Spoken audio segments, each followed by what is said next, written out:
Welcome to the panel devoted to a discussion of what we can learn from Schumpeter's Capitalism, Socialism and Democracy, henceforth for short CSD. My name is Heinz Kurz from the University of Graz.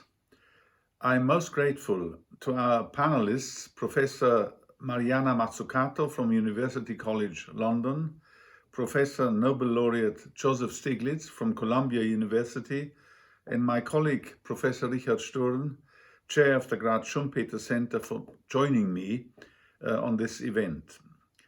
Let me briefly introduce the theme of the panel. Last year, the International Economic Association celebrated its 70th birthday. Schumpeter was one of its founding members and acted as its first interim president. Next year will see the 80th birthday of the publication of CSD. The book was translated into numerous languages and it is an all-time bestseller in the social sciences. A reprint of it calls the book perennial. What can we learn from it today? Here are a few observations to start the discussion. First, Schumpeter defines greatness of a contribution by revivals and explains, quote, "We need not believe that a great achievement must necessarily be a source of light or faultless in either fundamental design or details," unquote.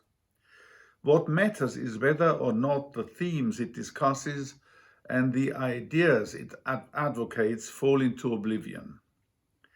Clearly, none of the three grand themes in the book's title are dead and buried. They are as timely as they were when the book was first published.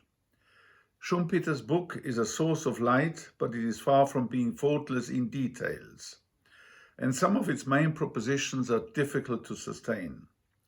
However, it is still a most inspiring read, and while it provides no ready-made recipes to tackle some of the major problems of today, it puts forward a template how to approach them. Second, the book revolves around the intended and even more so the non-intended consequences of human action.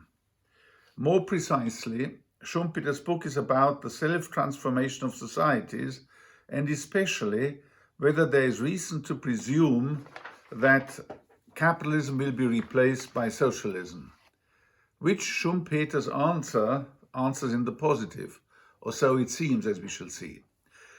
Third, modern observers might interpret the demise of the Soviet Union as a clear sign of the fact that socialism and communism are not feasible and have at any rate lost the competition between alternative socio-economic systems. Capitalism is said to have carried off a once and for all glorious victory. Then why waste one's time with discussing obsolete ideas? However, neither capitalism nor socialism and democracy are, quote, solid crystals, but organisms or entities capable of change and constantly changing, unquote, to paraphrase Marx. Schumpeter stresses especially the cultural indeterminateness of socialism, but also of capitalism and democracy. There exist various styles or forms or real types of each of them. The case of China demonstrates vividly this fact. Clearly, socialism is not dead, nor is capitalism. Systemic competition is not something of the past. The mixed economy of today's Western countries may be said to combine in varying proportions features of C, S, and D. So do, in different and extreme forms, countries like Russia and China. Fourth, what is of interest to Schumpeter is the law of motion of society, the direction it takes, its change from within, and whether it is for better or worse. And while he is convinced that the law of motion can in principle be unraveled using the analytical methods supplied by the social sciences, he insists that the course of events as predicted by the histoire raisonnée he elaborated could time and again be redirected by entrepreneurs, be they politicians, religious leaders, intellectuals, businessmen, and so on. We might call the former element the Marxian heritage in Schumpeter's thinking, and the latter the Wisserian element. The reference being to Schumpeter's teacher Friedrich von Wieser, author of important treatises on power and control in society.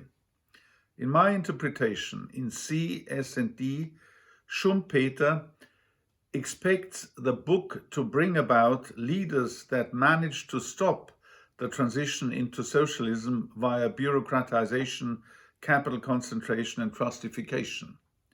He is therefore full of anger with regard to the American President Roosevelt, who in his view is responsible for the advance of laborism and fettered capitalism, and thus an accelerated march into socialism.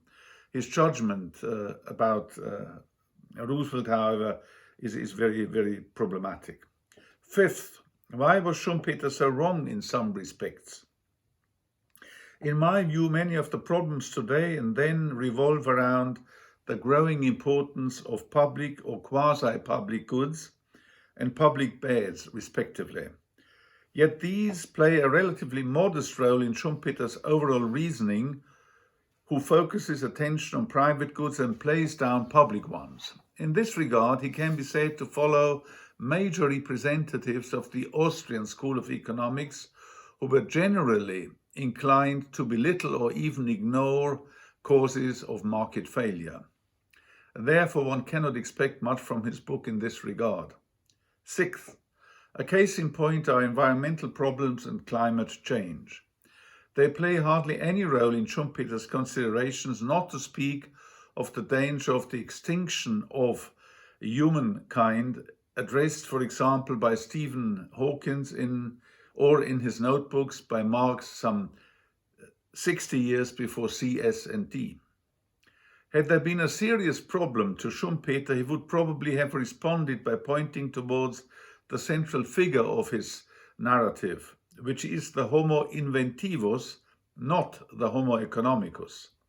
Like the notorious optimist Wilkins Micawber in Charles Dickens's David Copperfield, he might have sought refuge in the dictum, "Something will turn up." Apparently, a reliance on the market is not good enough. There are hardly any markets that are not subject to some kind of regulation. The problem, therefore, is which kind of regulation effectively wards off the danger under consideration. Seventh, Schumpeter was, however, aware of the systemic risk deriving from the instability of the banking sector, which deepened and prolonged economic crisis. Clearly, the economic system needed extra liquidity in order to finance innovations and propel productivity growth. As early as in his Theory of Economic Development of 1912, he insisted that the present system of providing the needed liquidity could be changed without affecting what he called essential features of capitalism. The headquarter of the capitalist economy, he opined, should be organized in a way that mitigates the sector's destabilizing role. Eighth, Schumpeter was a staunch adversary of Keynes's theory of effective demand and accused him of totally ignoring, quote, that innovations are the overwhelming fact in the history of capitalist society, unquote. Capitalism, he stressed, quote, by nature is a form or method of economic change, unquote. Such change has typically both winners and losers. Schumpeter insisted that, quote, the drama resounds with the cries of the crushed over which the wheels of the new go, unquote. He was generally optimistic that the displacement of workers due to technological progress was swiftly compensated by the creation of new jobs. However, in case this was not so, he was opposed to the use of stabilizing measures, as also Keynes might have advocated them. Does the current wave of technological change based on digitalization, automation, artificial intelligence, and so on involve serious challenges to the economy and society?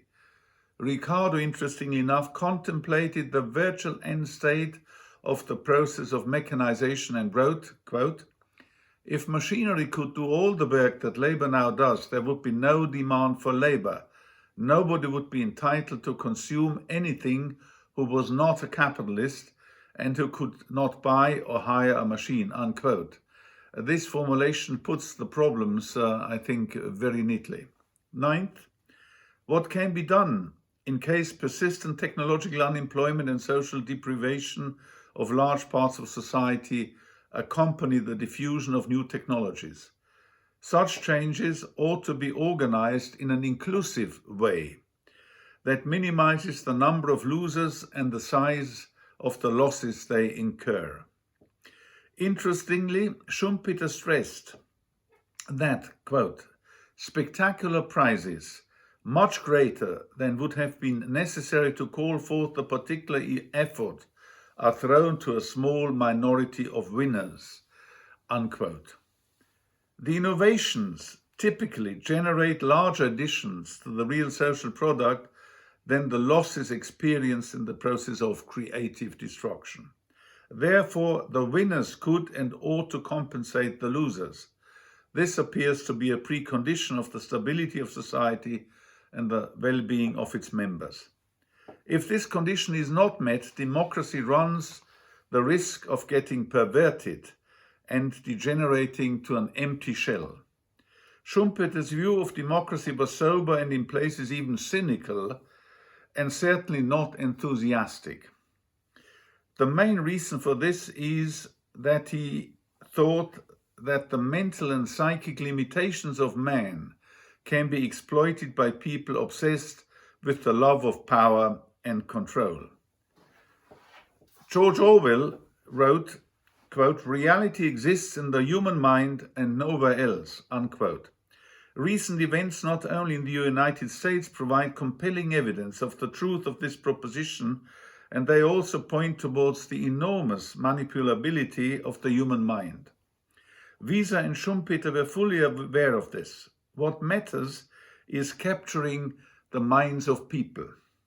As Schumpeter pointed out, the technique of successful advertising and methods of persuasion are particularly instructive. Quote, "While there is indeed nearly always some appeal to reason, mere assertion, often repeated, often counts more than rational arguments, and so does the direct attack upon the subconscious. It is amazing to what extent millions of people can be misled for a long time."